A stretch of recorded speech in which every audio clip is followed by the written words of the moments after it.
Would you all stand with me for the Pledge of Allegiance? And Mr. O'Keefe, would you lead us? I pledge allegiance to the flag of the United States of America, and to the republic which it stands, one nation, under God, indivisible, with liberty and justice for all. Okay. It's stereo. All right. Okay, and now we will move on to affirming the agenda.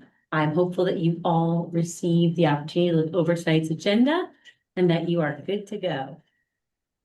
Agenda is affirmed. Oh, wait a minute, Christy, hold on. Agenda is not yet affirmed. Can I ask, so I want to make sure we talk about facilities tonight, and I don't know if that's already included in the superintendent's report where he mentions it a little bit, or do we want to call it a separate item for that?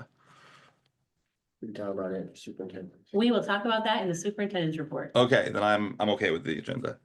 All right, thank you. Moving along to public comments.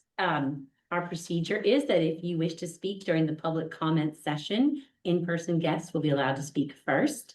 Once we go through all in-person guests, we can open it up for virtual speakers on Zoom. If you're on Zoom and you'd like to speak, please raise your virtual hand and make sure your full name is in your profile. When speaking, your camera should be turned on. Say your full name and town of residence. That also goes for those of us in the room. And when these are complete, you will have 3 minutes to speak. Is there anyone in the room who would like to speak for 3 minutes? I do not see any in-person guests who would like to speak. Is there anyone online, Mr. Josias?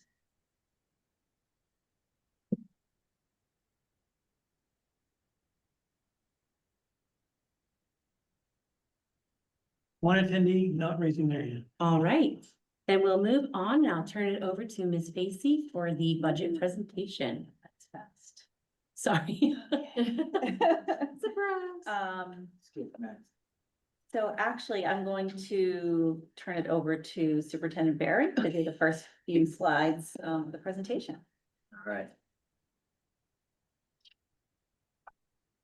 Okay, everyone, so this is the first draft. I just want to, echo that as much as I can. This is a first draft of the SAU budget. It comes at a very quick, early time of the school year. It is at times challenging to plan and predict in September what you're going to need for next September. And so Ms. Facey and I have done some preliminary work, but please know that first draft, subject to change, and we'll talk through a little bit of kind of how we got to where we are right now.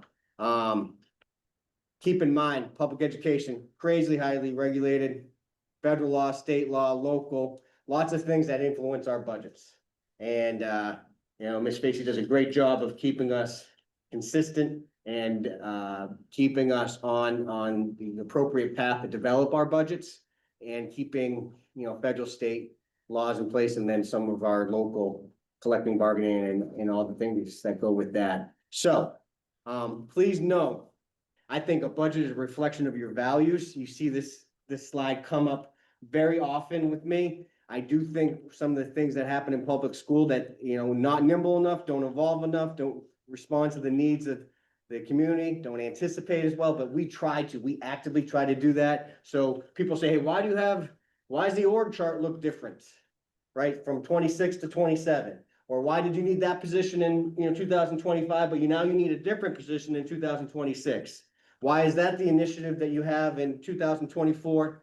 And you had enough staff and, materials to carry it up, and now we're carrying out that same initiative and it's evolving and we need to respond differently.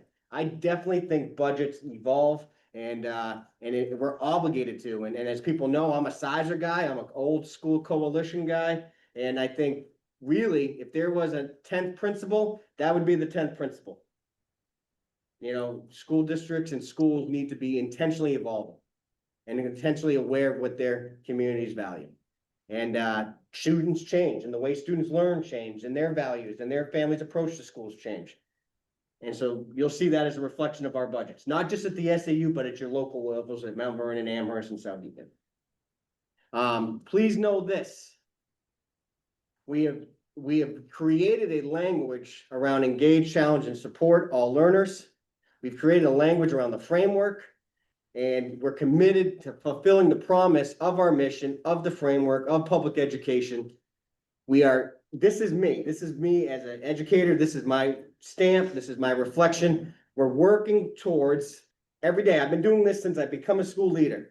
We want our schools to be reliable, predictable vehicles for continuous instructional improvement, people getting better at their craft, kids getting the best experiences that they can, kids having choice and options, and very aware administrators and teachers. And so you see us seeking that every day. You see what grounds us. We have our pillars. We have the portrait of a graduate that was created in 2018 that still is reflective of our work. It's just evolved into the pillars and into the mission. And so I like this because as you see through the goal process, as you walk into classrooms, you will see this coming to life at the building levels, at the teacher levels. And you can see us actively going to improve student learning, improving partnerships. So the pillars are reflected in our budgets. And so we'll talk there. Some priorities, you see student learning, these are the pillars. The goal of attention to the whole student is relationship building and in creating responsible decision makers. I think the way you get there, support administration, faculty, and staff. You partner and collaborate appropriately with stakeholders. And we effectively, and this is really challenging, the stewardship of resources to make sure we're efficient and effective. And when you have 3 districts, 4 budgets, it's challenging to make sure you're doing everything that you need to do as efficiently as you can. And then you're reacting at times to things, hence the NPR is a reaction, right? And so we're constantly trying to do that. You'll see some of the things out of here, out of our control. You know, everyone's playing this game of anticipating where the health insurance are gonna get us. And we have a history of having pretty high increases, and we anticipate the same. And so they're not in yet, but we will react to that as we get that information. So the budget, like go back to draft 1, could change. Some other priorities out of this that are reflected, we put a lot of attention in developing and valuing and building capacity within our leadership team. I often say principals are very important to this. You will see our support of them in the SAU budget. We talk a little bit about facility leadership. You will see work around that coming up in our budgets, not just at the SAU. We're constantly talking about operation and strategic planning. And we have some work coming over the next couple of weeks on that, with the values being sent out and the survey to gather from stakeholders there. And we're in the middle of negotiations right now. And Jason, like, you're right. I hang out with you more than my family. And we're, 3 nights in the Amherst, negotiations this week. So Brian and Jason are in the throes of it. And so we're getting there. But we have both ASSA and Amherst. And we're also managing a tuition agreement between the Amherst School Board and the Mount Vernon School Board this year. So lots of moving parts. I think people doing a really good job of managing the schedules and how to get everyone there. Chelsea's doing a nice job. You see this Venn diagram that we refer back to help us with our facility needs and some of our projects. We come back to this to figure out, what does our 2 communities have the capacity for? How do we timeline this and approach this? You're going to hear us later in this meeting talk a little bit about the FOG group, but we might have an evolution on the name. So I'm going to let everyone just wait. Just going to wait for it. You'll get it later. But we're talking. We had a very productive, cordial meeting. I appreciate the group that was there. It was nice conversation. So with that said, I'm gonna turn. Oh no, hold on. I'll get into this. I got. No, I was gonna do that. You got the org chart? Yeah, I got Okay, it. all right, good. Back to Miss Facey where it belongs. All right. Okay, great. Thanks, Mike. So yeah, I'm gonna just do this very briefly, but we do include information about the organization and functions of the staff at the SAU to provide some context about the work that is produced by the SAU and how the staff are organized. So in brief, the SAU Brick School houses the superintendent's office, a variety of directors, human resources, student services, technology, and the business office, which includes budget, finance, accounting, facilities, transportation, and food service. So this structure allows for a centralized approach to service the needs of the 3 school districts. So this is the org chart. It's just here for your reference. One note that is not reflected in here yet, there was an internal change implemented for FY 26. The accounts payable specialist position was adjusted to provide additional support to the student services department, specifically for Medicaid reimbursement and special ed transportation. These are very cumbersome and time-consuming efforts, and some additional support was needed. So the current AP specialist used to be the student services administrator, the admin assistant, so she is uniquely qualified to support this effort. When she was hired a few years ago for the AP position, she created significant efficiencies and is frankly highly effective in her position. She's able to manage AP. She took on the mail courier position and helps me with home to school transportation.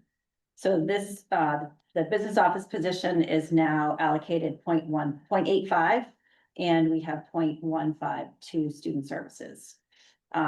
I believe this reallocation of the position works because of who is in the position. If that were to change, I would recommend relooking at this structure. At this time, as Mike was saying, there are no changes being proposed for FY 27 to the org chart. However, Mike is reviewing the organization and may have some proposed changes for draft 2.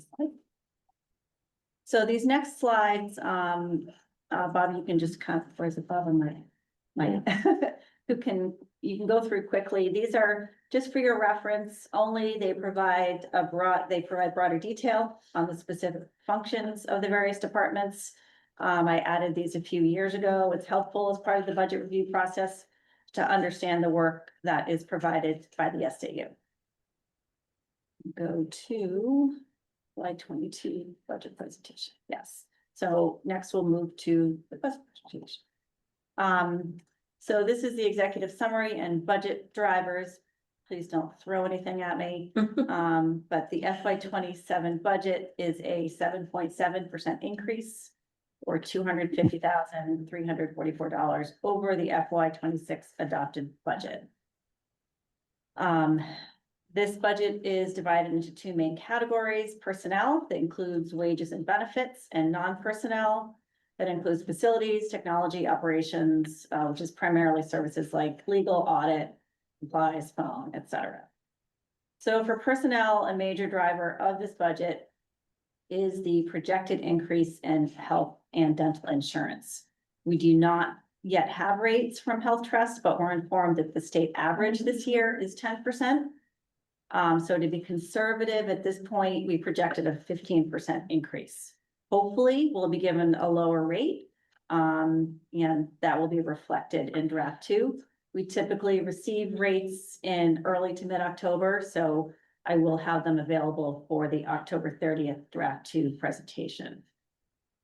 The proposed salary and benefit pool is a 4% increase, and the $5,000 merit pool is proposed to be eliminated. And as discussed, the AP specialist position was reallocated in this budget as well. For FY 26, we had some savings in the health waiver payout, so we used those funds to fund the additional responsibilities of the AP specialist. For FY 27, we're budgeting for that, the addition for that position. For New Hampshire retirement, this is set biennially, so we're in year 2. So the rates remain status quo at 19.23% for teachers and 12.75% for non-teachers. For non-personnel, there's actually a net decrease in funding for the combined functions of technology, facilities, and operations, and I'll go into that in a little bit more detail later. Next slide. So this just provides a history of SAU staffing over the last 10 years. You can see the total amount of staff has been quite consistent over the last few years. And as stated, the superintendent may have some changes to be proposed in draft two. So this is just a brief, some brief information on economic conditions. So as the majority of the SAU budget is salaries and benefits, and there is a proposed wage increase of 4%, a review of current economic conditions that are relevant to employment and cost living indices is provided for information only. The Employment Cost Index, or the ECI, measures the change in the cost of labor. Compensation costs or wages increased 3.6% in the Boston, Worcester, Providence area for the 12-month period ending March 2025.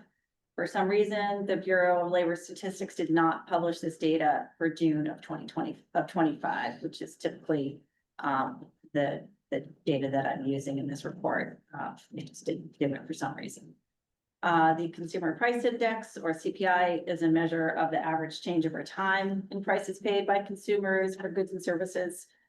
This CPI is based on prices of food, clothing, shelter, transportation, et cetera. And it was reported a 3.3% annual increase as of August of 2025. So on to the numbers. So this chart breaks out the FY27 proposed budget by the major categories of wages, benefits, technology, facility, and operations. And as stated, the increase in benefits is primarily due to the projected increase in health and dental, as well as a change in projected healthcare elections. There will be an additional health insurance budgeted for a position that is being changed next year, mine. Of the total increase, health and dental insurance accounts for over $128,000 of this change. The remaining 50,000 increase in benefits are wage-related benefits, New Hampshire retirement, FICA, 403B, unemployment comp, workers' comp, as well as PD and tuition reimbursement and the health waiver payout. Wages are proposed to increase based on a 4% pool for staff. The superintendent's wage increase is budgeted separately. I used 5% as that was how it was budgeted last year. But the actual increase is determined by this board in the next calendar year. Vacation and sick retirement payouts are budgeted here as well. And as stated, the 5% merit pool is proposed to be eliminated for next year. Technology is increasing a very small amount, 0.1%, primarily for software licenses. Operations shows a decrease of 7,907, but 4,800 of that is due to the cell phone reimbursement that is now being budgeted in benefits as a 403B contribution. That change was made in FY26 and is continuing in FY27. The other decrease is in some supplies and membership dues. Facilities is basically flat with a $629 increase. So this slide breaks out the budget by category. It shows the dollar and percent change year over year by that category. So it's the same data, just shown in a different way. You can see the biggest change, percent change in benefits, followed by wages, tech, facilities, and then the decrease in operations.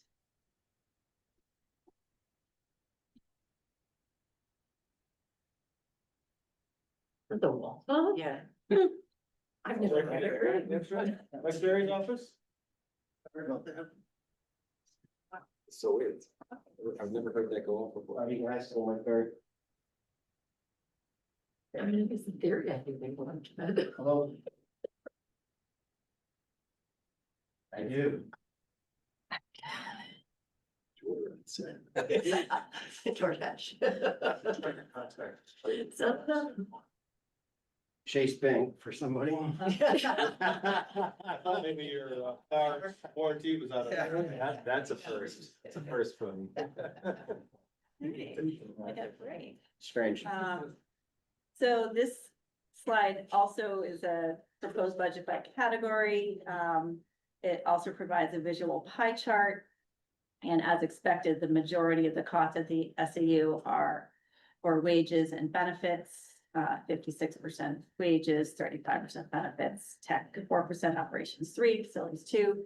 This is very similar to, almost identical to the ratio compared to last year's budget. So this is a new slide for the SAU, but similar to the chart of capital projects that you've all seen in your school district presentations. I thought it would be helpful to include this in the SAU budget presentation. So as we've discussed as an SAU there, we're anticipating the ADA grant project starting at the end of this fiscal year. We're still finalizing pricing, so this amount is really just a placeholder from what was received last year. There are some other projects included. However, there is more work to be done on the CIP this year. We haven't met as a Brick School Improvements Committee, so we do need to get that scheduled, and we'll be updating this plan. Next slide. So the apportionment, the SAU budget is incorporated into the 3 school district budgets according to an apportionment formula. Then that total budget is offset by revenue that comes from 2 places, the unassigned fund balance and E-rate revenue. I do have those numbers. I do not have the average daily membership in attendance that is needed to complete this calculation. So as soon as that is published after October 1, I'll be able to use that to calculate the apportionment. So when you see the budget file, you will see some reclassification of accounts. And that is because there is work being done at the state level, at the New Hampshire Education Department, a project called the Longitudinal Data Systems Project. So our budget director, Katie Hannon, is a member of this team with other VAs and auditors and lawyers and Department of Revenue and staff at the Bureau of Finance. And they are updating the chart of accounts and the accounting handbook for school districts as one of their projects. They're also looking to streamline end of year financial reporting. And they're looking to at ways to use and publish New Hampshire education financial data. So it's become the last time this chart of accounts in the accounting handbook was updated was in 1999. And there's a lot of confusion around the state on how to assign accounts correctly. So when districts are trying to compare, say, administration costs across the state, it's impossible because folks are putting different items into different accounts. So I know there's been work that's tried to be done in our school districts, and it seems like it would make sense. You know, it's classified as administration here and Hanover, Hollis, but it's just not apples to apples. So this work is being done to be able to do that. So it's likely not to be implemented until FY28. However, some of these account codes we know are going to be used. So we have a bit of a jump start. So we're going to make some of those adjustments this year, and it won't be as painful going forward. So it is a little bit painful because you're going to see items that were in one account account function are now in another account function. I have labeled it all in the budget file, so hopefully that will ease the pain a bit, but you will see that. So that's just an explanation on that. I'm almost there. So this is just the calendar of events. We did have the SAU Budget Committee meet and organize. And I see we have some members here tonight, which is great. We elected a chair, Mark Cheney, they elected a chair, Mark Cheney, and a secretary, Pete Moresco, and a vice chair, Dan the clerk. And there you go. Here's switched. Oh, did I get that wrong? Yeah, Dan the clerk's chair. Dan, oh, you're chair, that's right, Dan the clerk's chair. And Mark is Twice. secretary. No, Pete's secretary, Mark's vice chair, yeah. All the same, we're all. Okay. So yeah, so we had a good meeting, they organized, went through, the budget file and the calendar. So we are off and running. And I think that's it Is it? for now. I do have the budget file, but I don't need to go through that unless folks want me to. There is the question submission form that is on the title page. So I will open that up tomorrow for questions. So feel free to populate that form and the questions will be submitted. It's open now. It's open now. Oh, it is. Okay. Good. All right, thank you, Ms. Spacey. Yeah. Well done, as usual, and, this is the process we'll be going through at each board meeting for the next few months. And it's a nimble process, and it's a fluid process, and I'll say again, it's draft one of the budget. And, I'll put this out here. Ms. Spacey and I have talked a lot about, 2 drafts or 3 drafts. And that could be a conversation that we have a little bit later, 2 drafts or 3 drafts, and when do we start this? But we're starting pretty early right now with this. And, but future years, we might figure out when we time things and whether we stay with 3 drafts or 2 drafts and what that comes. But it's a quite a lift. Right, so we apologize for not knowing the chairs, but as we're putting this all together and Ms. Spacey's managing a number of budgets. And so we'll keep going from there and we'll look forward to your questions. And we'll have a bit more of an evolution of this. We have another SAU meeting in October. Thank you People for know. that. Oh, yeah. October 30th. I thought we were cutting Just the down. way it plays out, so. But thank you very much. We're gonna move into Superintendent Barry's report, but would you mind just giving us the highlight? Because there are some things I think we'll have some questions on. Of the superintendent report? Mhm. Yeah, absolutely. You should have it in your files and in Simply, but we got a couple of transportation. We are still, working on transportation. It's smoother this year. I think expanding 13 to 16 has helped.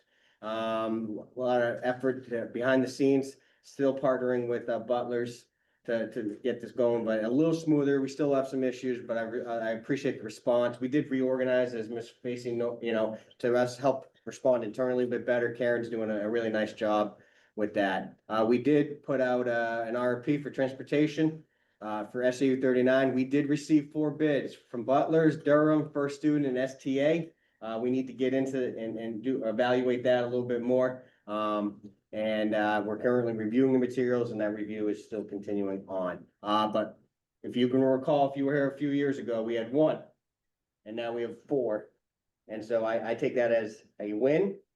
And as superintendent, I look for wins and that is a win. And so more to come on that, and Ms. Spacey's heavily involved. Facility work. What I'd like to do is just kind of talk about a couple different things with facilities. But before we get too far into it, Ms. Peters, I want to talk to you a little bit about our facilities oversight / communication group, which I think this could be FCG moving forward. And we had a very productive meeting, but you want to kind of talk a little bit about what that looked like, Ms. Peters? Yes, so we had, I think back in March, probably April, we talked about having some sort of facilities cross group with a little bit of input from all of the boards. And we sort of have changed that into more of a communications roundtable. And so it's no longer called the FOG because we're not going to oversee anyone. This board doesn't have any decision-making or oversight powers, so it didn't seem appropriate for this board to have that sort of a committee. Instead, what we're doing is having a communications style roundtable where representatives from each board, building and grounds committee with their respective community member partners sit down at the table, and we'll go district by district, look at the different projects that are on the table and learn from each other, and also be able to coordinate that information. Rather than primarily going back to this body, we'll come back to you at your board level. Obviously, if there's some great thing that we need to talk about, or someone wants to present, that board chair could present that here. That's sort of the idea of how that will work. I do know that Mr. Fritz has a question regarding facility that may fit here or may fit during the Amherst board report regarding the OPM, the project manager. Yeah. Where would you like that question to fit? Just to Yeah. make sure that's covered. Yeah, we can probably talk about it here, Greg, and the superintendent's report, because as people may or may not know, Amherst School Board is going to solicit impact fees to bring on an OPM to help facilitate the process of their facility work. And as you know, we have significant, facility work in Sauhegan, MV, and in Amherst. And so we feel that is in the best interest of Amherst, community to do that. And we are attending the October 6th selectmen meeting to ask for impact fees. And Shannon Gascoigne and Greg Fritz will be attending with a representative from the SAU. But Greg, you wanted to have a point or conversation, question? Yeah, I just wanted to ask you a question about the OPM's role. The way I understand it right now is that because the Amherst School District is requesting the impact funds, if we spend money, then the scope of the OPM is limited to the Amherst School District. And I think it's relevant to this group to say, what can Sauhegan and Mount Vernon do to benefit from this? Because our facility needs are interdependent. Do they have to allocate some funds so that we can open the aperture for the OPM scope? Yeah, fair question. I'm gonna turn it over to Ms. Facey. She's been intimately involved in that process. He's wondering if eventually Sauhegan, or in the moment, Sauhegan and Mount Vernon can, acquire the services and OPM. We talked a little bit about this. Okay. On why we can at this point, So using impact fees? using impact. What mechanism would be needed to allow the OPM to consider all of the interdependencies that we have within the SAU 39, including the Sauhegan, Amherst, and Mount Vernon facility complex question? Okay. So I think that's a two-part question, because it's whether the eventual contract could be expanded to include work done by or for Sauhegan and for Mount Vernon.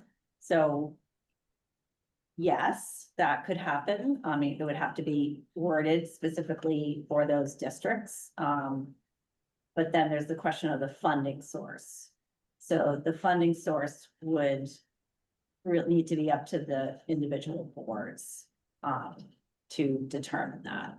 So so my question, I guess, specifically is if Sauhegan, just to throw one out as an example, if Sauhegan felt like there was enough interdependencies between what this OPM is doing and some of the facilities in their district, what would they have to pass or move in their board to take advantage of this and to allow a holistic view of the Amherst and Sauhegan district facilities? So Sauhegan is eligible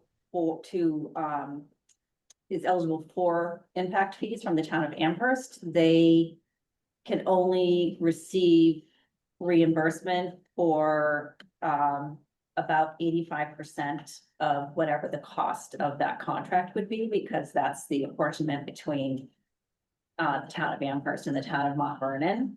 So they would first need to vote to do this, to request for the impact fees, and then would need to go to the Board of Selectmen.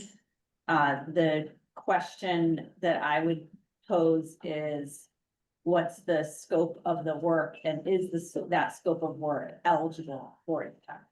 And that would require some research to understand if it would be, because there's as you know, a lot of rules and regulations around impact fees and what's eligible. So I'm not actually able to answer that question. We would definitely need to do some research on that. All right, thanks. If I can go to a second topic real quick, Mike, is that all right? Yeah, and before you go there, I'll just add one more thing. I don't think the OPM is going to be able to advise and work with Amherst School Board without being aware of the interdependency that you're talking about, aware of that Venn diagram of the questions up in the air, both in MV and in Sauhegan and the dilemma. I just don't see that as a possibility, right? And so, more to come on this, but I'm confident that we can, start here and make it make sense for all three districts. Okay, the last thing I want to say about the facilities is we had some confusion in the Amherst board about what motion Sauhegan is waiting for from one other district to allow them to consider the use of the annex for non-Sauhegan students. I was wondering if that could be addressed, what motion they're looking for. Yeah, I turn it over to Ms. Grunt.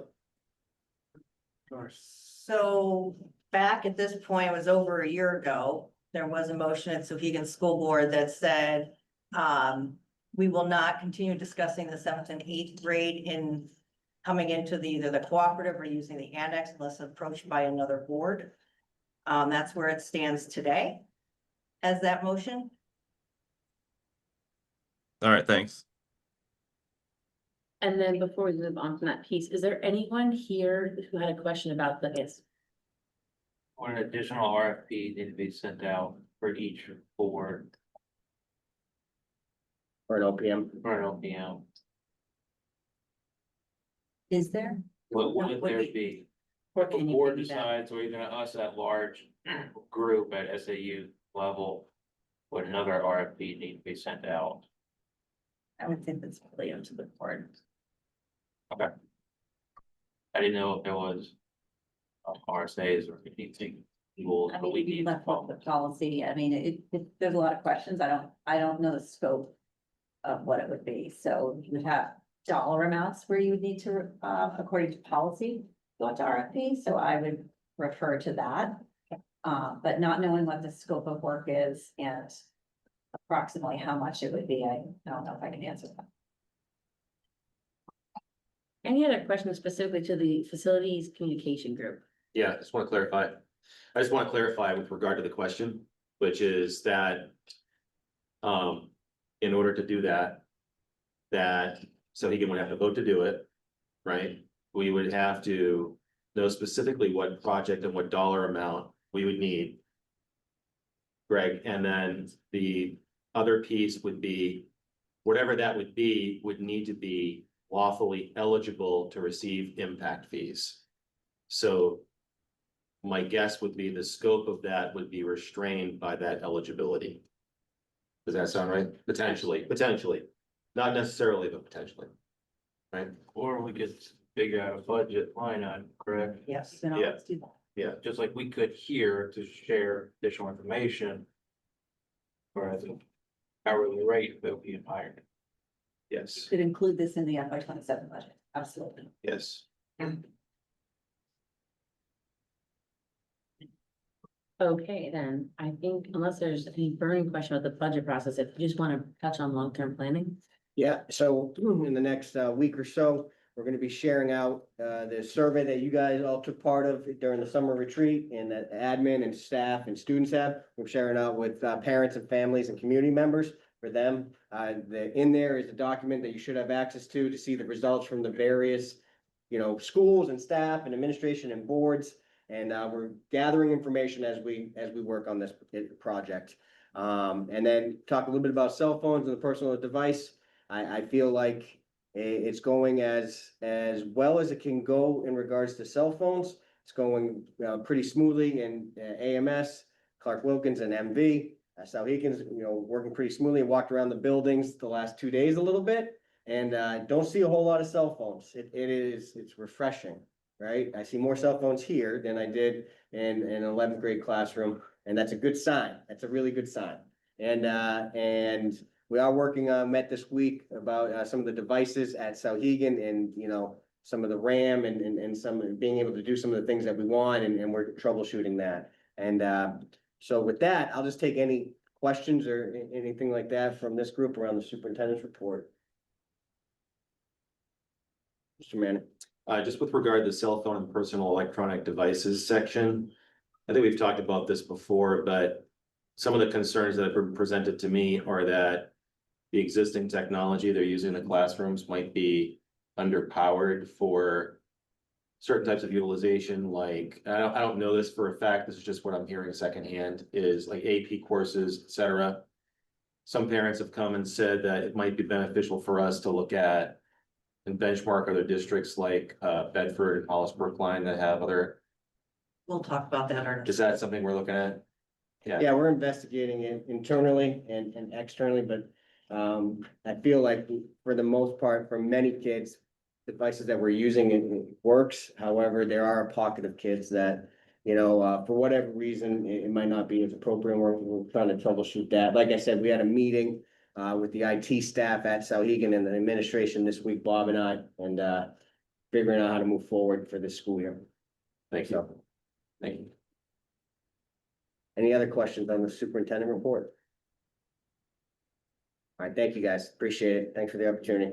So next on the agenda is the treasurer's report and the FY 25 recap. Is there any question, comment, concern on that? Okay, and we're moving on to the consent agenda.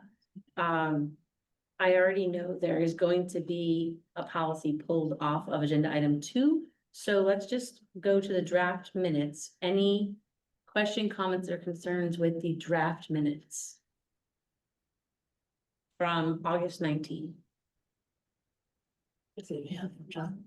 No, that's. Oh, I'm sorry, my knowledge. that's my 10. Okay, so seeing none, I would entertain a motion to accept these. Okay, so motion made by Terry Bean and seconded by Ms. Grund to accept the draft minutes for August 19th, 2025. Yes, and we'll need a roll call vote because we have friends out in the world here. Is there any discussion before we call that vote? All right, we'll start with you, Mr. Fritz, Dr. Fritz. Fritz, yes. Mr. Glover? Glover, yes. And Mr. Stovinger. Stover, abstain. Amber, yes. Oliver, yes. Rogers, yes. Run, yes. Amy, yes. Peters, yes. Manning, yes. O'Keefe, yes. Gupta, yes. Stroger, yes. Julius. White, abstain. All right. And then on to the policies. Mr. Fritz has asked that we pull out policy BEDH. Are there any concerns with the remaining policies?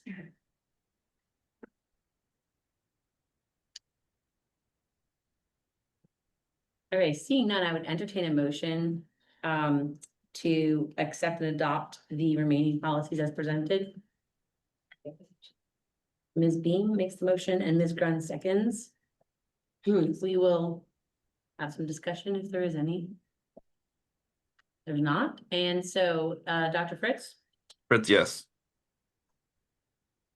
Glover, yes. Mr. Stovinger. Stover, yes. Amber, yes. Oliver, yes. Rogers, yes. Run, yes. Amy, yes. Peters, yes. Manning, yes. Keith, yes. Gupta, yes. Stroger, yes. Gould, yes. White, yes. All right, and I would like to allow Dr. Fritz to share his concerns with policy BEDH. Okay, thanks. The same concern I had at the Amherst variety of this was the last paragraph in section A. That one talks about comments that do not adhere to this policy may be ruled out of order by the chair. Repeated violations may result in the chair terminating the speaker's privilege of address, etc. So I think I think it's only 3 minutes to talk. I think let it rip. And then also the repeated violations part is concerning. It doesn't clear to me if that's within the same meeting or is that over a series of meetings. And then same with the termination. If the chair is terminating the speaker's privilege of address, is that forever? Is that for that one meeting?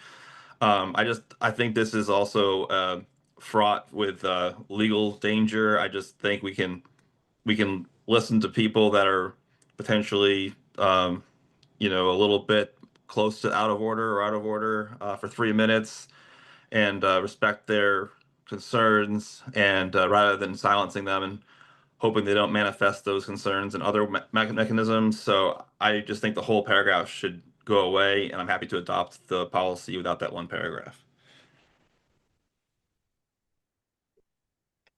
So Amherst decided to ask this policy to go back to the policy committee. And it's going to be discussed there.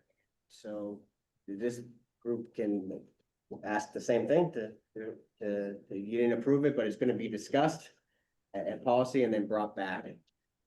Could we take a temperature of the room? If the majority of you are interested in returning to policy committee and hopefully come up with a product that might be consistent, might be worth. Okay. Do we need to make a motion to send it back to policy? I'll speak. It's pretty clear to me what the intent is there, and I personally don't see a reason to send it back to policy. Okay, I agree. No reason to send it back to further. okay, so I will let someone make a motion of some sort. Sorry, I did have I guess it's a grammatical question, maybe? Comments which do not adhere to this policy, but of course, that's the first line, right? In that paragraph. This policy, it's embedded in the policy. So I'm not sure, if we've got a recursion problem here, maybe, from what we're trying to accomplish. Apologies if I just need to understand this better. Does anybody understand what I'm saying? You're programming. This isn't programming. It's referring to the whole thing. Well, no, but. I understand what you're asking. Because I'm trying to sort of acknowledge what Dr. Fritz is saying, and so then I guess I'm saying, well, let me look at this particular paragraph that he's got concerns with. And so that I want to make sure that it's really clear to what we're trying to do, like the intent of that paragraph, is it crystal clear that what we're trying to accomplish?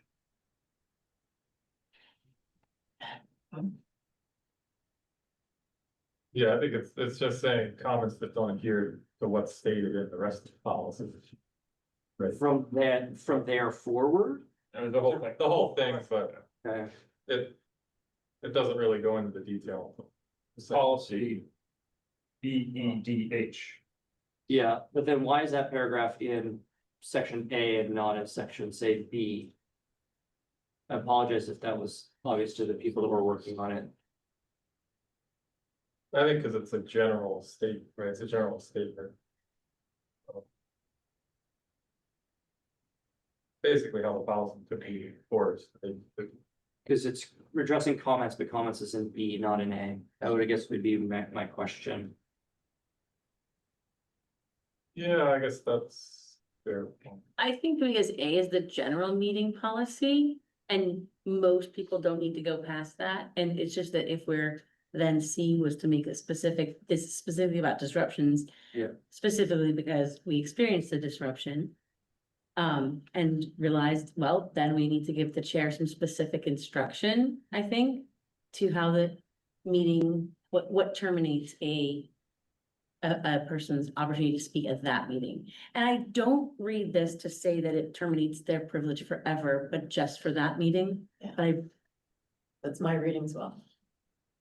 Yeah, and I'm not concerned about that part, right? Every governing body that I'm aware of it gives the chair the option to at some point pause someone's right to speak if they're no longer speaking in the best interest of the group, right? Like, so I don't object to that. I'm really trying to understand, like, logistically why it's there and how it's sort of referring to itself. I think it's there to keep order. Oh, so I mean, why it's in sentence. A, not B, Yeah. for example. So it's in C. Yep. Yes, it is. And so if you look at the very last paragraph in C, that almost same language is included. So if you want to almost remove it from the A, go ahead, but it's still sitting in C.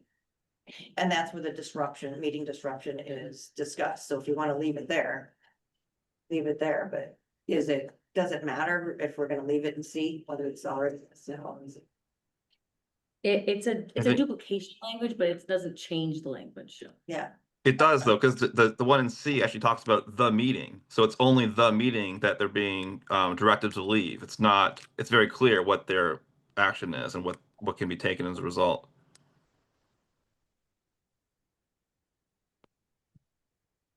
Hey, other than that, sorry, that was just a question for the folks who had written this, not.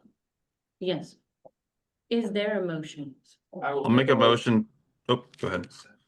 I will make a motion to accept policy BEDH as written. Okay. I'll second. Okay, so there's a motion to accept the policy by Andrew Stokinger and seconded by Brian Gould. Is there any discussion? I have a wanna- comment. Mr. Glover? I think Dr. Fritz raises a good point about we should be very careful if we are impinging on a person's free speech rights in a public body. We are squarely within that realm. And to take a minute to consider the language of our policy to protect ourselves in an appropriate way, to attempt to keep order, but also respect people's First Amendment rights, is worthwhile to take a minute to do that. A chair may find something objectionable, but that may be well within their First Amendment rights. And it puts a lot of pressure on a chair to make that decision in the moment. And if we can help a chair by considering some alternative language, then we should take the opportunity to do so. So for that reason, I will be voting no on this motion. Before we go back to Mr. Fritz, I'm going to speak as a board member, not a board chair. Well, and maybe a board chair as well. The protections in C, to your point, Mr. Glover, I think are protective to the chair. It says that if somebody out here in the peanut gallery comes to this table and says, I am going to beat you up after this meeting, Mr. O'Keefe, that I, as the chair, can now say, sir, your time is done. You're not going to talk anymore tonight. I do wonder, and maybe someone smarter than me has an understanding, if we have the permission to say it in part A, last sentence, that repeated violations may result in the chair terminating a speaker's privilege of address. I'm not sure I have a right in one meeting, regardless of other meetings, to terminate someone's future ability to address. Do you have any thoughts on that, Mr. O'Keefe, having sat in this chair? Yeah, so I'll be honest with you, I think we're debating something that's kind of a moot point. I mean, this policy was established by the School Board Association. It's been vetted by attorneys and forwarded down, and we've clearly made corrections and modifications to it. Another district in the state tried to go off on their own and silence a parent that said some pretty hateful things with the microphone. They got sued, and it was a settled case, and that was just recently. I think if we're going to create a policy, it's got to be very specific about what the chair could do. And we also have to remember we have other remedies for that. We, as a body, could overrule the chair by simple majority vote. And so if the chair says that somebody is no longer allowed to speak, this body could then make a motion to allow that speech to occur and vote accordingly. So there are so many other mechanisms and remedies that could come into place with that, Greg. That's why I don't see it necessary to send this back to policy to just come back here and modify that last sentence. And Raj, from a clarity standpoint, like that's that top section, that A section is general meeting policy. And so the subsections to that are, hey, okay, general meeting policy, what is, consulting or contributing to that? Opportunity for public comment. What is that? Like a definition almost. And then C is like meeting disruptions. Can someone come up with a megaphone and start blasting loud music at the microphone and disrupt the decorum of the session? No, the chair should have the right to say, stop that action. So I've had the opportunity to oversee some pretty hateful meetings over my tenure, and not once did I say stop speaking. So I think that our body, our board, our town, our community is very respectful to public speech. And I don't think we go too far at all with this policy. I think it's very clear, very concise, and offers the ability for the public to understand what is acceptable, what's not. And then if we don't agree with the chair's recommendation, this body has the proper remedy. Does that help? Yes, it does. Thank you. I think that Dr. Fritz had one more hand up comment. I just want to make the motion to modify the motion that we're within to remove that last paragraph, section A. So you want to make a motion to amend? Yeah, I want to amend the policy, the motion to remove the last paragraph in section A. We already have a motion. on the table. Yeah, so you can't make a motion, but you can move to amend, yeah. Yes. I want to move to amend. I think we understand that. Is there a second on the move to amend? Second. Sorry, just that last paragraph. Yes, can you read exactly the language you're moving to amend? Sure, this is amend as in terms of remove.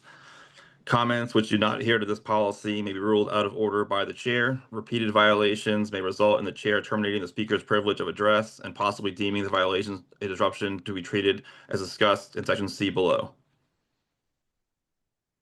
And does your second still stand?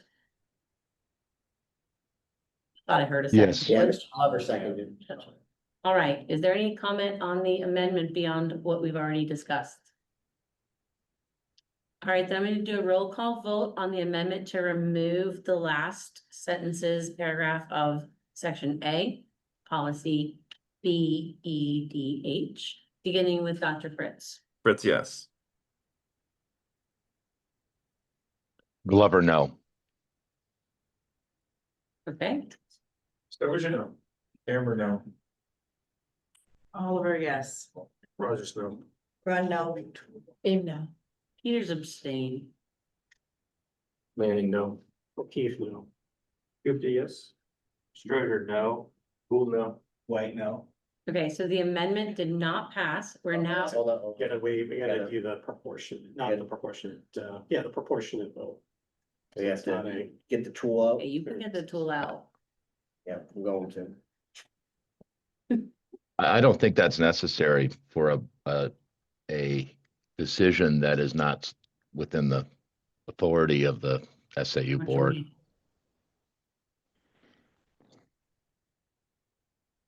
It's not a clear decision. That's the thing. Gotta It's do not it right. approved by this, but it is approved by this policy. Amendment is not- it's a policy. It is, yeah. SAU It's an SAU policy. It doesn't even matter. It didn't, how many gets it? There were you. Three. One second, we're pulling up the chart. We'll get there. Two. Oh, so Mount Vernon might have them. And you had two so he can. Better film. One body gets, each board gets 3 votes. This is a. Yeah, it was. You have a policy about you're supposed to be doing, but probably wasn't enough entitled. It's not. It's invited. Bear with us one second, everybody. We're just talking about. Thanks for coming tonight, friends. You shall now see the excitement of the abortion vote. Didn't have that on your bingo card tonight, did you? Not been on mine. I guess I was way down the line. That was not people saying. That was hilarious. Yeah. It's the cameras. Doesn't matter. It's good balls in. So Bob, that will be the. I have no idea. Yeah, they know. Just a help. Still there, organized. I don't know, it's making me still feel foggy. Like 3 or not. Yeah, I wanted a motion. Figure out. Welcome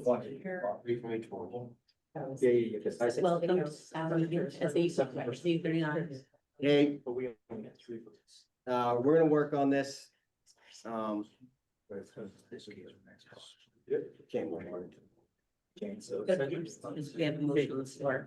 So we can't move forward. No, we can't. We gotta call this. We gotta figure it We gotta out. do this. We gotta figure it So, out. Then what do you got? Manning. And we do that for both of them. Why are you in there? Just to see if we end up with more than 5 or more Sorry. weighted votes that said yes to the Yeah. amendment. So, we had. So he's. 4, 3 of them. We need a like one. So that's one of those.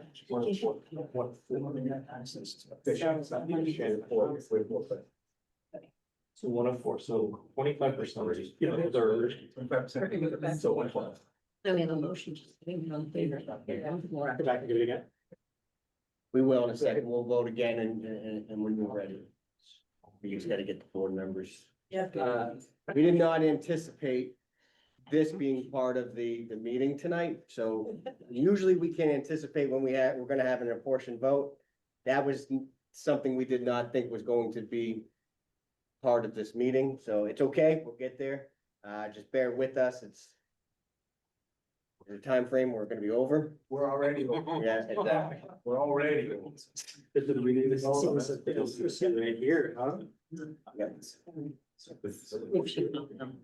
You saying you wanna go home at some point?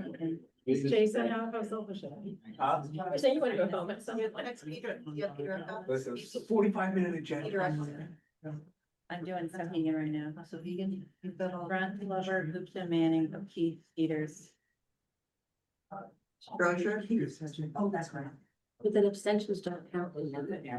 No. Yeah. Just one yes. Right, so, yeah.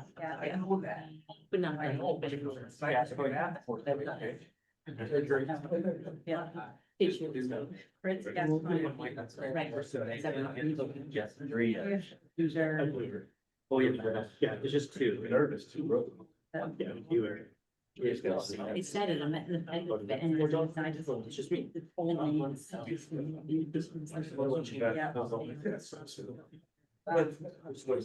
What? I think she's. Oh. So Brent, Eric Glover's here. Anything can happen. Sharon and.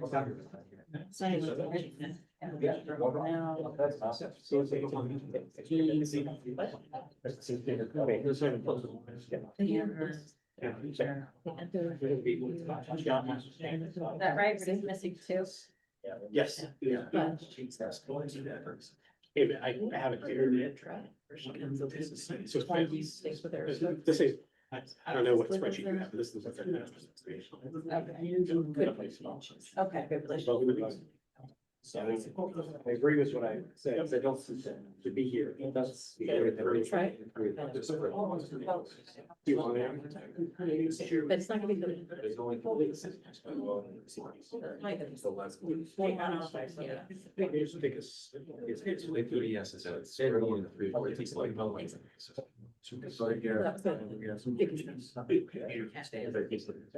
Yes, it was because it was waiting. Which is why. Ready to announce it. Why? But this was way. So it's nice to visit with everyone. This was great. I'm glad we have. Yes, let's do it again in about 1 minute. Voted. Oh, you're so gonna be on this board. We told him that the building and grounds is the gateway board, like. That's what I was on this finance. Like last. Another year, ways and needs and finance and another. That's exactly the path they laid out for him. Oh.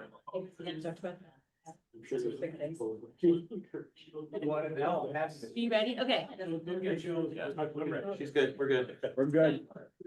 The ruling of the chair with now backup from spreadsheets is that the amendment did not pass. And we will now vote on the bill. I'm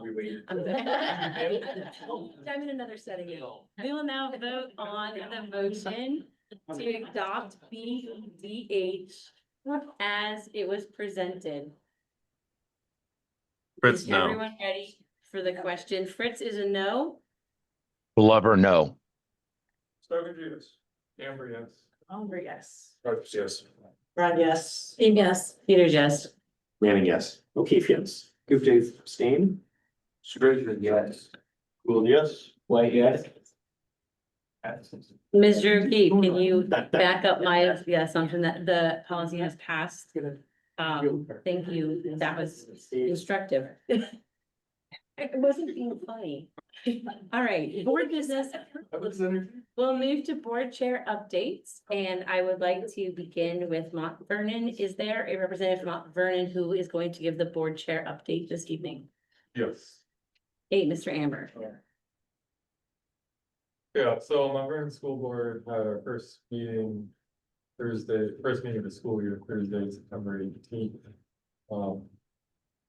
Meeting location was moved to the science room. which has more public seating, allows for more members of the public to attend the meeting. And preceding board meeting, there was a building and grounds committee meeting to elect members of the committee and development officers.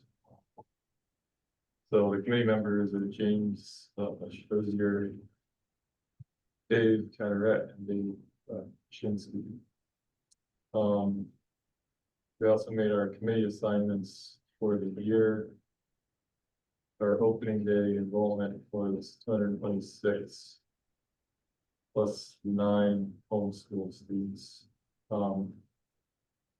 Mr. Chamberlain presented an update on the 7th and 8th grade building project.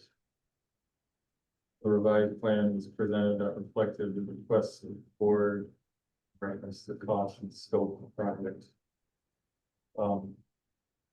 As we move through the fall, we will engage with the new building grounds committee as well as Harriman Architectural Firm to finalize the presentation. The next Mount Vernon board meeting is scheduled for Thursday, October 15th. That's it. Okay, any questions for Mr. Amber?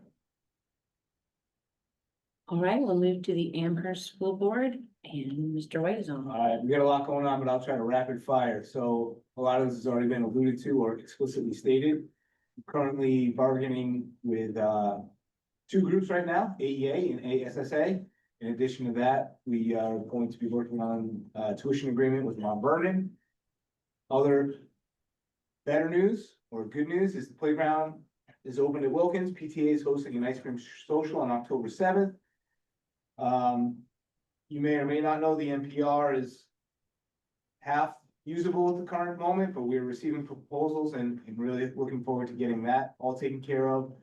The New Hampshire Ed visited Wilkins and we're waiting some kind of follow-up with local inspectors on that.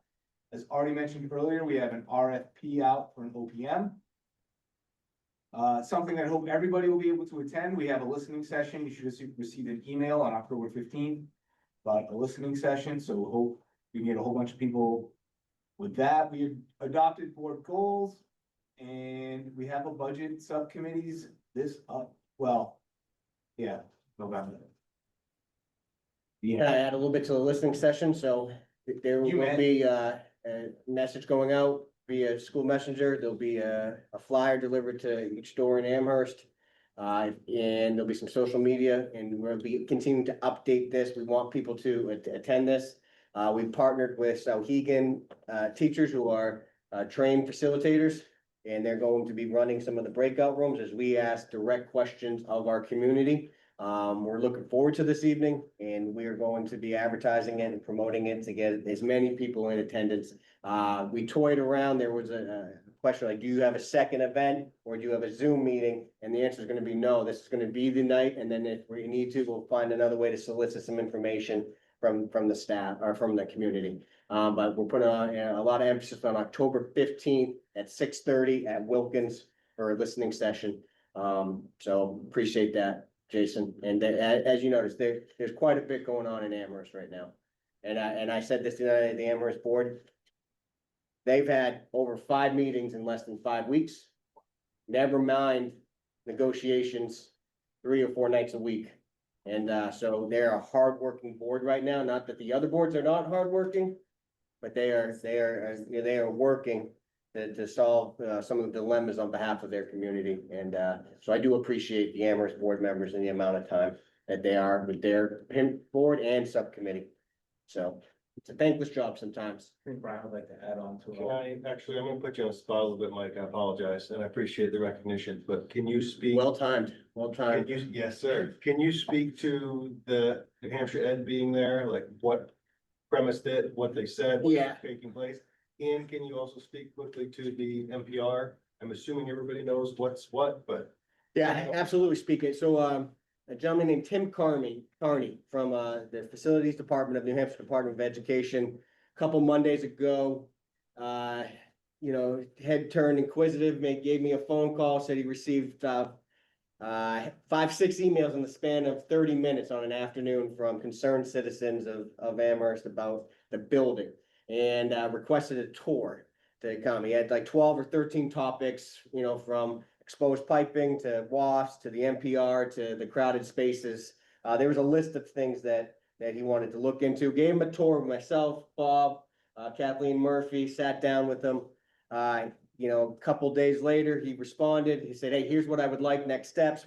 Requested that I arrange a meeting with the local health inspector and building inspector and fire chief. Amherst has an interim fire chief. So coordinated with Lincoln Daly and Christy Joby and Jamie Ramsey and Kevin Heavey, I believe is his name, the interim fire chief.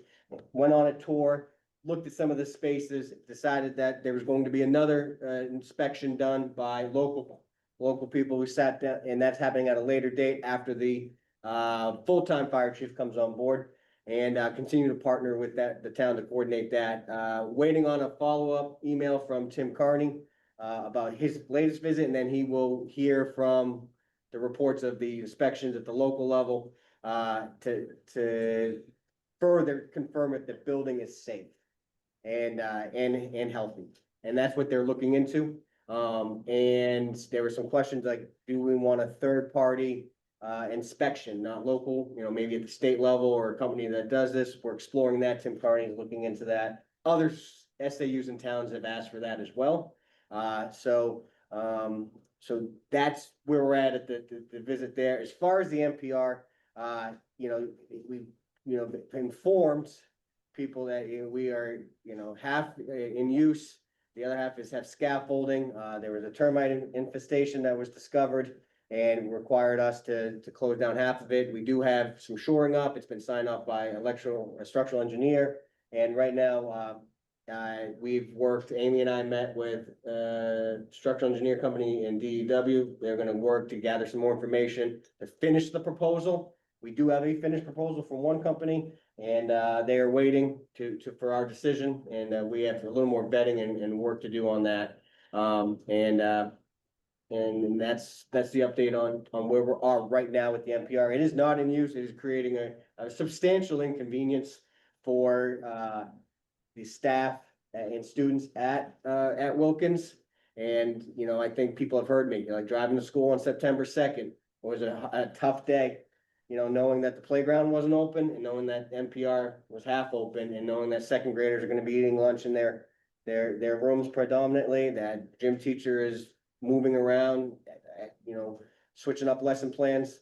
And so, yeah, we're continuing to work on that. So that wasn't that hard. That's great. I Fact, appreciate it. right? Well, people hear it. No opinions, just facts. So, all right. Okay, let us move to I 7. just have a quick question. Will there be ice cream at the listening session? We can probably work something out. No ride. Maybe Hayward's. I'm still waiting for Jim Strozier to cook us some bacon. Wait. Oh. Are you big? Like, what's the deal with that? That'll be coming up in March. End of February. It's the Mount Vernon Wild Boar. To add that to future business. Yes. All right, We host the town to come for a listening session. As well as anybody from the Mount Vernon School Board to come. If they bring, Boy, I like that. stale muffins or something. All right, moving to 7. Just the first class. And move to 7 again. All right, so we had our first meeting of the school year on September 11th. We opened up our school year with the off and away policy.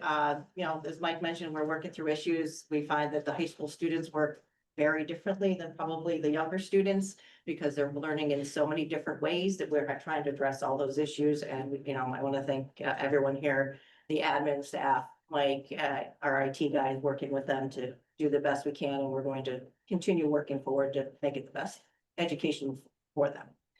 If anyone wonders what happens during the summer, a couple things. Our staff worked on aligning senior project timeline and support based on support feedback they received. They worked on improving the 9th grade writing intensive. There's a math self-study going on. We'll have a presentation next week on what looks like at this point. You know, we're constantly looking to improve our math program. So they're working on that work. Science department worked on improving the honors challenge. World language met to refine the scope and sequence of their coursework.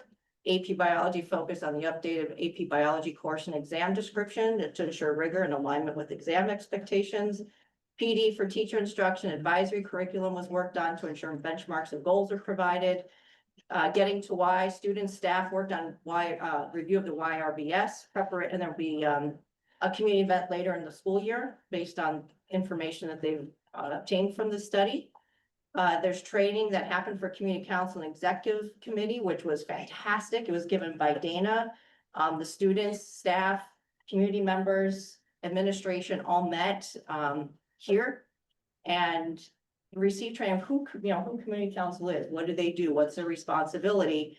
And they went through a fantastic Bowman and Deal's 4 frames of leadership. So they can now structure their proposals in a way that they are thinking beyond just themselves. They're thinking, how does it affect the entire community? And it was a fantastic training session for them.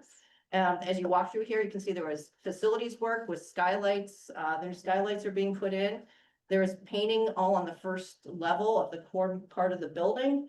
And as you notice, there's a lot of things not on the walls right now. That's because community council is working through a process of what that should look like. What should our walls look like, and what artifacts, as we're calling them, should be put back. So that will be happening around December. So that's our summer work. So what else is going on? We had science lab work. We have a programmatic study happening. So we understand what all of our curriculum programming looks like at the high school. So we ensure that we're placing the science labs in the right place in the building, and we're not affecting the rest of our coursework. Or if we are, we know why we're doing it. Our Constitution Interpretation Committee is working right now. We're reviewing and updating the Constitution. That's what governs our school.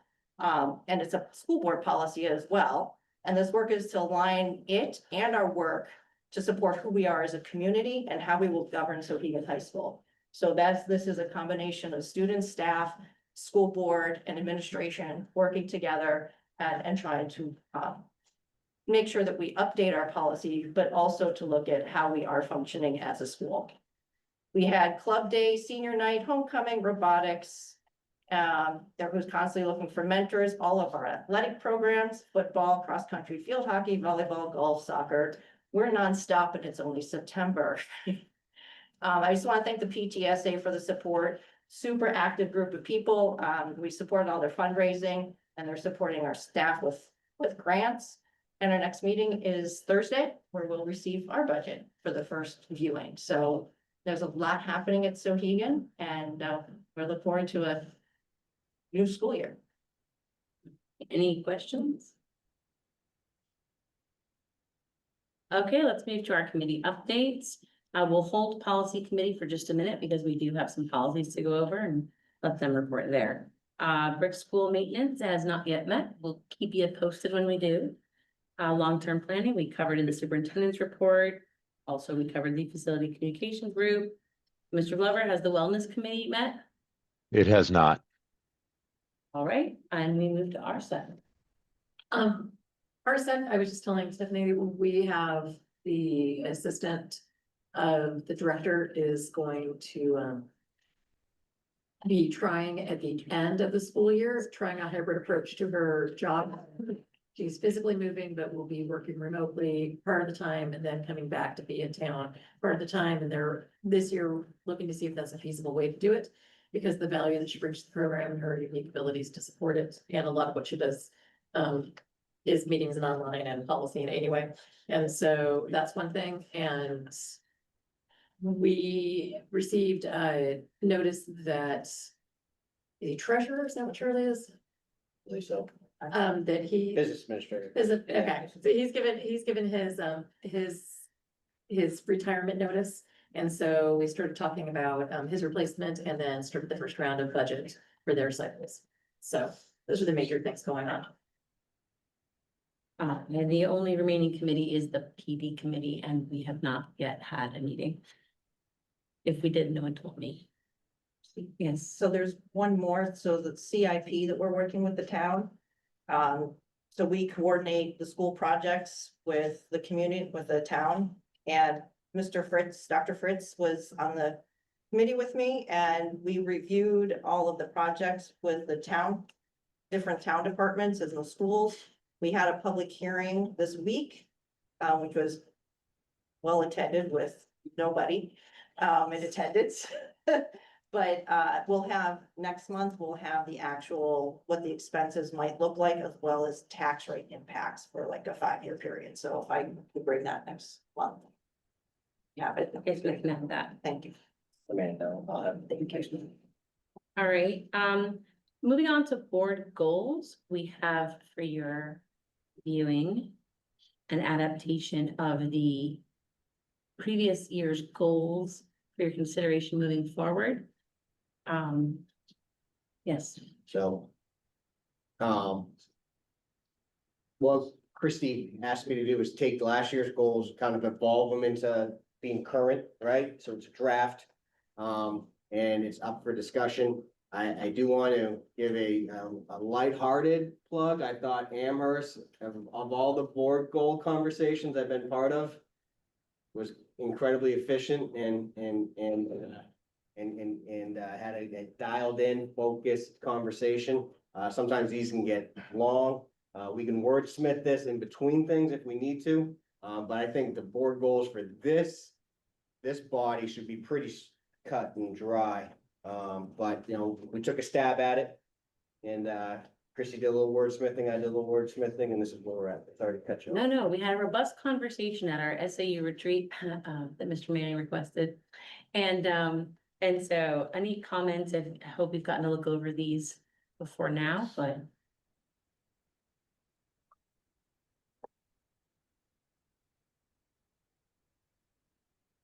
There are no grievous objections. I'd entertain a motion just to adopt them for the purpose of discussion. Make a motion to adopt the SAU 39 board goals for the 2025-2026 school year as presented. Okay, we have a motion from Mr. White and a second from Brian Gould. Is there any discussion about these goals?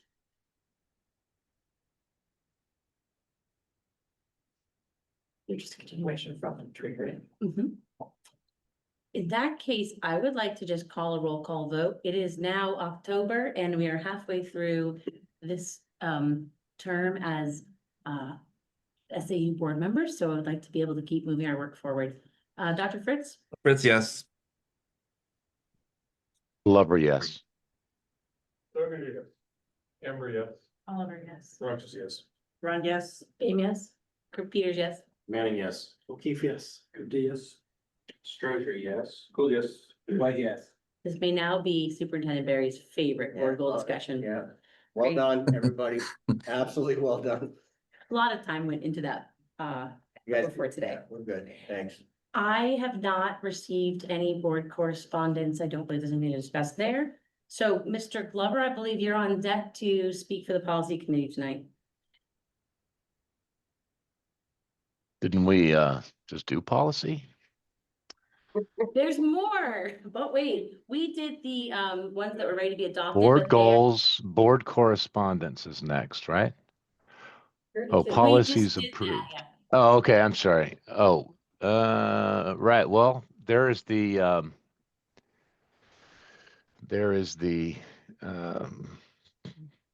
cheat sheet there. I guess I would just ask if anyone had any questions about the cheat sheet. I mean, the cheat sheet is intended to help everyone understand the reasons and rationale for the decisions made, the recommendations made rather by the policy committee. So what we're looking for, as John mentioned, is the board motion to accept policy as presented as a first reading and move to individual boards. I'll make that motion. I'll second. I believe that was Call. Mr. White has made the motion to move these to the individual boards and Mr. O'Keefe has seconded. Any discussion? Wow, you guys are great tonight. Dr. Fritz? Fritz, yes. Glover, yes. Stover, yes. Amber, yes. Oliver, yes. Rogers, yes. Ron, yes. Beam, yes. Peters, yes. Manning, yes. O'Keefe, yes. Soupy yes. Stroger, yes. Cool, yes. White, yes. All right, so we will move on to personnel and I will pass that to the superintendent. Yes, in personnel, you will see that we have received a retirement letter. And it is our budget director, Katie Hannon, has submitted a request to retire on September 30th, 2027, 2 years out. I had a long conversation with Katie, well, as long as Katie and I talked, but it was a long conversation. And she has been very thoughtful, very intentional with this. At that time, it will be 20 years in SAU 39 in a variety of different roles in the business department. And the reason it's not until June 30th is because the busy time for the business office is the end of June, rolling over into the next year. And she wants to be there. And you'll see some planning for some overlap of people coming into that role as we budget for not this year, but the year after. Yeah, as you know, I'm sure Amy will add a few comments to this. Katie Hannon, what I found is shifting from high school principal to superintendent of SU 39 is incredibly valuable to the organization. The amount of work that crosses her desk behind the scenes to ensure that we are high functioning is pretty impressive. And she does it in a very efficient manner, a very professional manner. It's highly regarded by her peers. Really respected throughout the state at her level. The reason we have such good audits the last 4, 5, 6 years is directly correlated to her work. Not to take anything away from the business administrator, but she is a very valuable person to our organization. And, you know, on a welcome back day, I can just tell you, you know, there's a lot of people to thank and a lot of shout outs to give, and some board members have been there in the past. It takes a lot to get onto the superintendent's list of people to mention. But Katie Hannon is one that gets regularly mentioned because of the work that she does. It will be a loss. And Amy, you have anything else to add to that? Yeah, I would say this will be a very difficult position to fill. She has vast institutional knowledge. As Mike said, you know, she was hired not right out of school, but as a bookkeeper and worked her way to be the accountant and then the finance director and finally the budget director. She really acts more like an assistant VA for me as in terms of budget, and she's really a go-to person, problem solver. So I very much appreciate her giving such advance notice. That will give us a lot of time to prepare. And for her to do some training. We are working to build capacity with other business office staff, but she's heavily involved in training folks as well. So. Yeah, and I think one of the things is incredibly quiet, incredibly behind the scenes. And just appreciate the work that she does and how she communicates and how she provides guidance. And the part of the reason you see such notification is she's professional, but she knows that the current BA is moving on in retiring this year. And as we think about filling that position and what do we need in skill sets and job responsibilities to function in the 2 highest levels within the business office. And this will help. And so some reflection on how to, reorganize and fill positions will be done this year. And more to that. But for right now, I'd love to get a motion to approve the retirement of Katie Hannon for September 30th, 2027 with regret and appreciation. We could. I'll make the motion with regret, and I'm just gonna say I worked with Katie and she is absolutely amazing as a person, amazing as a worker, and she will be sorely missed. So as much as I want to vote no, I'll make the motion with regret. Second. All right, motion made by Ms. Grund, seconded by Ms. Beam. Any discussion? I just Dr. want to Fritz? say one thing after Greg. No, if you want to say something now, then we'll take a roll call vote, John. Okay. I also have worked with Katie. The first time I really worked with her at length was our first round of policy cycle where we did all the D policies, and she was instrumental. There's a lot of those. They're complex in their own right, and she was professional, personable, and just a real pleasure to work with. So I'm going to miss her. I think our whole system is going to miss her, and I wish her well in her future endeavors. Thank you. All right, Dr. Fritz? Fritz, yes. Glover, yes. Yes. Amber, yes. Oliver, yes. Gross, yes. Friend, yes. Being yes, with extreme regret. Peters, yes. Manning, yes. A sincere appreciation, yes. Also, it's lots and lots of appreciation. Yes. Stroger, yes. Well, yes. White, yes. Okay. Moving on to future business, is there something that individuals would like to be placed on a future agenda of this body?